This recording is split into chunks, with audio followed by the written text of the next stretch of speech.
এই পবিত্ৰ মঞ্চত আমি আপোনালোকক আকৌ এবাৰ ঘোষণা কৰিব খুজিছোঁ, চৰকাৰী চাকৰিত তৃতীয় আৰু চতুৰ্থ শ্ৰেণীৰ বাবে 3% সংৰক্ষণ, অসমৰ চাহ বাগিচাত হাইস্কুলৰ নিৰ্মাণ, 300তকৈও অধিক আয়ুষ্মান আৰোগ্য মন্দিৰৰ নিৰ্মাণৰ পিছত আমি আজি আপোনালোকক প্ৰতিশ্ৰুতি দিছোঁ যে সময়ৰ লগত আপোনালোকৰ লগত আমি একেলগে কাম কৰি অসমৰ চাহ বাগিচাৰ লাইনত বাস কৰা প্ৰতিগৰাকী চাহ শ্ৰমিকক সেই মাটিৰ অধিকাৰ আমি প্ৰদান কৰিম।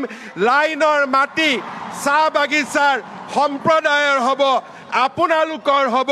সেই প্ৰতিশ্ৰুতি মই আজি আকৌ এবাৰ আপোনালোকৰ আগত মাননীয় প্ৰধানমন্ত্ৰী ডাঙৰীয়া আৰু অসমৰ জনসাধাৰণক সন্মুখত ৰাখি মই সেই প্ৰতিশ্ৰুতি আকৌ এবাৰ আপোনালোকৰ ওচৰত দিব বিচাৰিছোঁ।